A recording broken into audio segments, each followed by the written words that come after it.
हरियाणा ने ही बनाई है, कोई दो राय नहीं। हवा बनाने वाले मेरे सामने बैठे हैं। हमने बोला था, दक्षिण हरियाणा वालों ने बोला था कि भारतीय जनता पार्टी की ही सरकार है, मगर वहां दूर बैठे रोहतक वालों ने कहा था कि नहीं कांग्रेस की आएगी। ये बात पूरे हरियाणा में फैला दी। मगर मेरे को एक चीज मेरे पिताजी ने हमेशा समझाई है कि देखो अपनी लकीरें हमेशा लंबी रखना, किसी और की छोटी करने की जरूरत नहीं पड़ेगी। और गीता में कहा है कर्म कर, फल की चिंता मत कर। तो हम तो कर्म करने में मानते हैं, हम तो हैं कृष्ण जी के वंशज, और हम ये नहीं देखते कि आसपास कौन क्या कर रहा है। हम अपनी ही राह देखते रहें तो काफी होता है। मिस्टर ओएसडी समझ लो, खत्म हो गई बात। सोना से लेकर महेंद्रगढ़ तक सारी सीटें जीती हैं।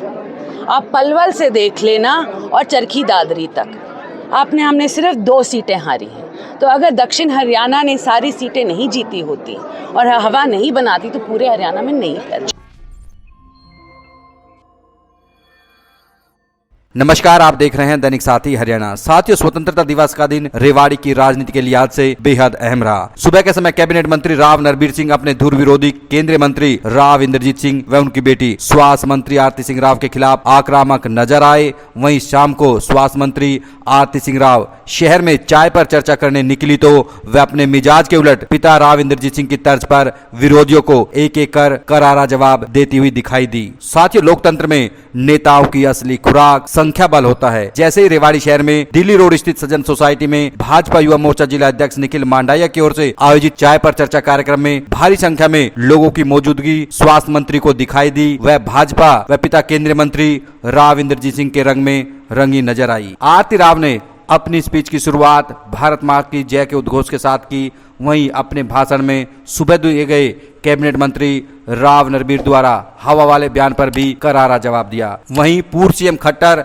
व सीएम नायब सैनिक ओएसडी रहे अभिमन्यु यादव पर भी हमलावर नजर आई। बता दें कि राव भी बड़े मंचों से अपने विरोधियों को जवाब देते रहे हैं। सजन सोसाइटी में चाय पर चर्चा जनसभा में तब्दील हुई तो स्वास्थ्य मंत्री ने खुद को भगवान श्री कृष्ण का वंशज बताते हुए कहा, गीता में कहा गया है कर्म कर, फल की चिंता मत कर। हम उसी तर्ज पर चल रहे हैं। कौन क्या कहता है इससे फर्क नहीं पड़ता।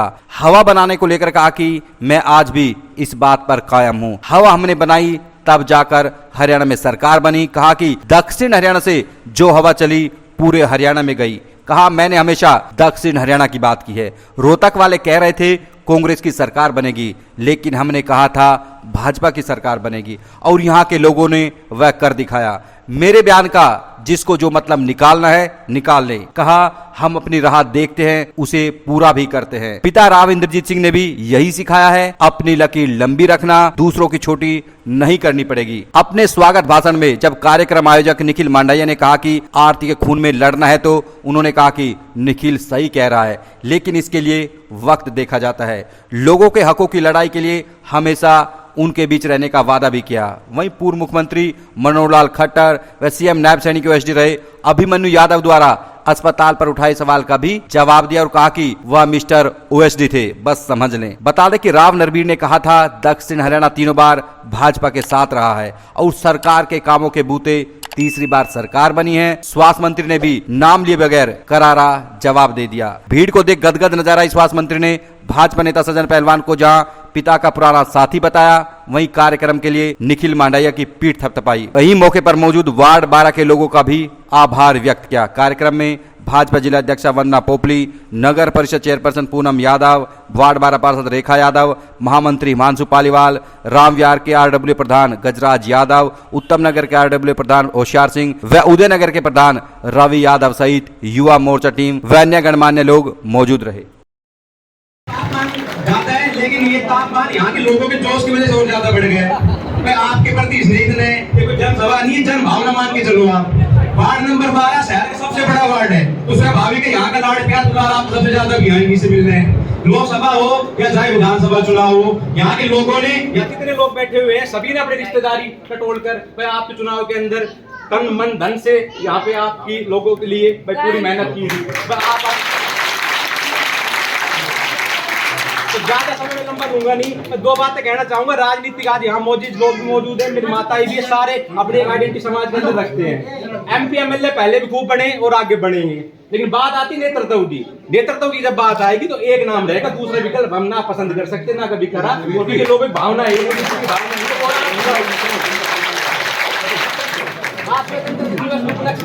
एक लड़ाई हमारे राजा राव तुलाराम ने लड़ी, दूसरी किसानों की बात आई तो हमारे राव वीरेंद्र जी ने लड़ दी, और बात आई बाकी थी वो हमारे राव इंद्र जी ने लड़ दी। बहन जी बाकी जो युवा महिला लड़ाई है भाई वो आप लड़ दो, बड़ी भावना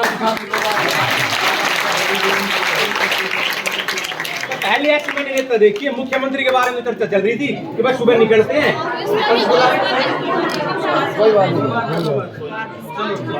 मुख्यमंत्री साहब के बारे में चर्चा आम है कि भाई पंचकुला से निकलते हैं, नागौर आते हैं, गुड़गांव आते हैं हेलीकॉप्टर से ना, उनकी इतनी मेहनत कोई नहीं कर रहा, उस चीज में कोई दो राय भी नहीं।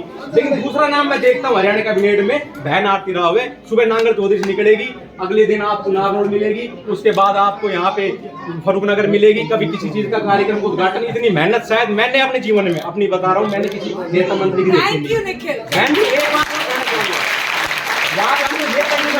हमारी भावना आपके प्रति है, हमारा स्नेह आपके प्रति है कि भाई हमारे युवा पहले कोई रोहतक भागता था, कोई हिसार लेके चले जाते थे, भाई हम यहाँ भागने की जरूरत नहीं है। हमारे गढ़ में हमारी बहन जी हमारे लड़ाई लड़ने के लिए बैठी हुई है। मैंने पहली ऐसी नेता देखी है भाई जो चंडीगढ़ लोग लड़ाई लड़ते हैं, चंडीगढ़ हाजिरी मारने की। हमारी बहन जी यहाँ चंडीगढ़ जैसे बड़े बड़े कार्यक्रमों को छोड़ के जो यहाँ कार्यक्रम बड़े लोगों को दे रखते हैं, पहले उनको तवज्जो देती है। तो भाई ऐसे मंत्री हमें बार बार कभी मिल नहीं सकती जीवन के अंदर, क्योंकि अनुभव पार्टी मुझे काफी टाइम हो गया सेवा करते करते। बहन जी को देख रहा हूँ, बड़ी जुझारू, बड़ी कर्मठ है, सुबह निकलती है अपने लोगों के लिए, क्योंकि ऐसे नेता वो जो भाई अपने लोगों के बीच में रहे। चंडीगढ़ की लड़ाई तो बात की, लड़ाई तो यहाँ से लड़के भेजेंगे जब चंडीगढ़ में बहन जी हमारी लड़ाई लड़ी। लेकिन कई नेता पैराशूट से आते हैं और वैसे गुब्बारे घर पे उड़ के चले जाते हैं, लेकिन हमारी नेता पे धरातल की है। तो हमें बड़ा गर्व है कि ऐसे लीडर के साथ हम जुड़ रहे हैं और बड़ा हमें खुश नसीबी हम अपने आप को महसूस करते हैं। तो बहन जी ज्यादा समय लूंगा नहीं, गर्मी का मौसम में और भी लोग अपना व्यक्तित्व रखेंगे। तो बहुत बहुत आप सभी का धन्यवाद। जय हिंद, जय भारत। तो सबसे पहले शुरुआत करते हैं भारत माता की जय, भारत माता की जय, वंदे मातरम, वंदे मातरम। धन्यवाद। मेरे साथ आज हमारे अध्यक्षा वंदना पोपली जी आई हुई हैं, हमारी चेयरमैन साहिबा पूनम जी आई हुई हैं, हमारे आज प्रोग्राम के नहीं संयोजक या को संयोजक तो पहलवान जी का प्रोग्राम निखिल जी है, हमारे हिमांशु पालीवाल महामंत्री जी हैं, हमारी रेखा यादव जी जो भी को संयोजक हैं, यही मान के चलो ना। और कोई रह गया? और बाकी भारतीय जनता पार्टी के आए सभी पदाधिकारीगण और वार्ड नंबर 12 के आए सभी पूरी सरदारी माताओं बहनों, मेरे नौजवान साथियों, क्योंकि हाँ सारे नौजवान हैं, मेरे को कोई बुजुर्ग नहीं ये अच्छा कहते हैं। आप सभी को मेरा हाथ जोड़ के नमस्कार। नहीं मैं बोलूं, अभी अभी निखिल ने बोला कि बिजली चली गई, मगर इतना प्यार लेके इतना प्यार देके किसी को गर्मी लगे है क्या? बिल्कुल ना लगे।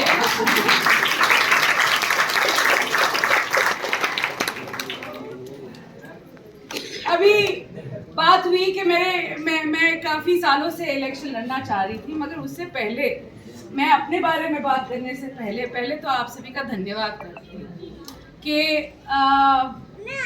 ये मेरे पत्रकार बंधुओं को बहुत पसंद आएगा कि आपने तीसरी बार लगातार भारतीय जनता पार्टी की सरकार बनाई है, उसके लिए बहुत बहुत शुक्रिया। और मैं आज भी इसी चीज पे खड़ी हूँ कि हवा दक्षिण हरियाणा ने ही बनाई है।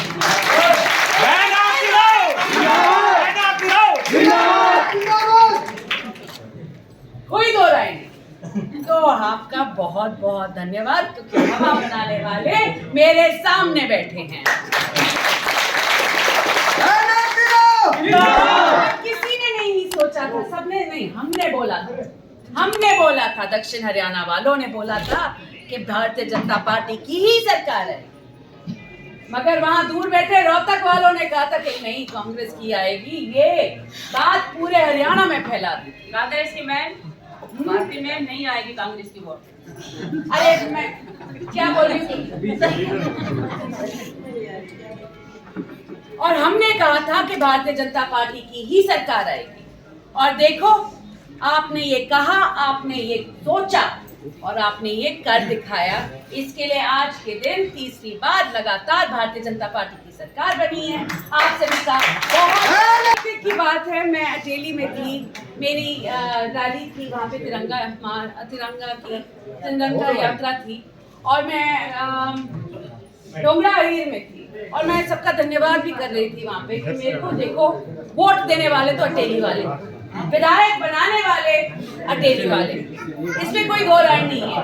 मगर मेरे इलेक्शन के दौरान आप रेवाड़ी के ले लो, नारनौल के ले लो, कोसली के ले लो, पटौदी के ले लो, सारे लोग पहुंचे थे मेरे कार्यकर्ता बन के, घर घर गए थे मेरे लिए वोट मांगने। उसके लिए आप सभी का बहुत बहुत आभार। आज के दिन मैं बस इतना कहने आई हूँ, ज्यादा कुछ भी नहीं कहूंगी क्योंकि अभी अभी मंत्री बनी हूँ, अभी अभी विधायक बनी हूँ, अभी अभी मंत्री बनी हूँ। ये पिछले 8 महीनों ने मुझे बहुत कुछ सिखाया है। मगर मेरे को एक चीज मेरे पिताजी ने हमेशा समझाई है कि देखो, अपनी लकीरें हमेशा लंबी रखना, किसी और की छोटी करने की जरूरत नहीं पड़ेगी। तो हम देखो, कल जन्माष्टमी है और गीता में कहा है कर्म कर, फल की चिंता मत कर, कहा है ना। तो हम तो कर्म करने में मानते हैं, हम तो हैं कृष्ण जी के वंशज, हम कर्म करने में मानते हैं और हम ये नहीं देखते कि आसपास कौन क्या कर रहा है। हम अपनी ही राह देखते रहें तो काफी होता है। लोगों के लिए काम जहाँ तक बात आती है लड़ाई करने की, निखिल ने बहुत अच्छी तरह बोला कि तेरे तो खून में ही लड़ाई करना है। अब इसमें कोई दो राय है नहीं। मगर देखो, वक्त आता है जब लड़ाई करनी होती है, उसके लिए मैं हमेशा आप सभी के लिए, आप सभी के सामने खड़ी रहूंगी और ये वादा करती हूँ कि जब भी आपको मेरी जरूरत पड़ेगी मैं आपके साथ खड़ी होंगी, कंधे से कंधा मिला के, आपका हमसफर बनके। इसलिए बहुत बहुत धन्यवाद। बहन जी यहाँ पर पहुँचे थे, किस तरह से रहा कार्यक्रम? चाय पर चर्चा कैसी रही आपकी? बहुत बढ़िया रही। मैं धन्यवाद करना चाहती हूँ। सज्जन जी हमारे बहुत पुराने साथी रहे हैं भारतीय जनता पार्टी के और मेरे पिताजी से जुड़े हुए, और आज के दिन मैं उनका धन्यवाद करना चाहती थी कि लोकसभा में ही और विधानसभा दोनों में उन्होंने बहुत मेहनत की है और उसके साथ आज इतनी सारे लोग भी इकट्ठे हुए हैं। मैं उन सभी का उनके कीमती वक्त के लिए बहुत बहुत धन्यवाद करती हूँ और उनके प्यार के लिए बहुत बहुत धन्यवाद करती हूँ। एक लगातार स्वास्थ्य सेवाओं को लेकर सवाल हो रहे हैं, क्या कहेंगे कि जैसे नागरिक अस्पताल पर ही सवाल खड़े किए जा रहे हैं, वो भी आप ही के पार्टी के कुछ लोग हैं? जी, वो मिस्टर OSD, समझ लो, खत्म हो गई बात। अच्छा, एक आज राव नरबीर ने भी बोला कि हवा हरियाणा के लोगों ने बनाई है, लेकिन अब अभी आप कह रहे थे हवा हमने बनाई तब जाके सरकार। हमने दक्षिण हरियाणा की बात मैंने हमेशा की है और मैं दक्षिण हरियाणा की बात करती रहूँगी। अब जहाँ कोई और मतलब निकालना चाहे वो उनके ऊपर है, मगर ये बात है कि आप देख लेना कि हमने सोना से लेकर महेंद्रगढ़ तक सारी सीटें जीती हैं। आप पलवल से देख लेना और चरखी दादरी तक हमने सिर्फ 2 सीटें हारी हैं। तो अगर दक्षिण हरियाणा ने सारी सीटें नहीं जीती होती और हवा नहीं बनाती तो पूरे हरियाणा में नहीं करती। चाय पर चर्चा जनसभा में तब्दील हो रही, क्या मायने निकाला जाए इसके? क्या लोगों का प्यार, आप लोगों का प्यार माने इसे, क्योंकि मैं धन्यवाद करने आती हूँ और इतने सारे लोग आ जाते हैं। अस्पताल वाला मसला और चल रहा है, इसका कब तक लोगों को मिलेगा? रेवाड़ी देखो, रेवाड़ी में अस्पताल का मसला है नहीं, लोगों ने बना रखा है। मैंने PWD से अब मांगी है जगह। मैं चाह रही थी कि अगर हो सकता है वहीं पे हो जाए जहाँ पे है, क्योंकि वहाँ 6.5 एकड़ है और 2 एकड़ रोड के उस पार है, तो 8.5 एकड़ काफ़ी होता है एक सिविल अस्पताल के लिए। मगर एक बारी PWD देख ले, क्योंकि सबसे बड़ी प्रॉब्लम हमारी सिविल अस्पताल की आज के दिन है कि वो लो लाइन है, वहाँ पानी भर जाता है और बहुत सालों से भर रहा है। तो हम चाहते हैं कि जल्द से जल्द इसका हम कुछ ना कुछ इलाज जल्द से जल्द करें, ताकि या तो हम एक नई ज़मीन देख लें, या अगर वही हो सकता है उससे बेहतर तो कुछ होएगा ही नहीं, क्योंकि बिल्कुल शहर के बीचों बीच है, लोगों के लिए लाभ रहेगा। तो हम चाहेंगे कि वहीं हो, मगर PWD एक बारी हरी झंडी दिखा दे।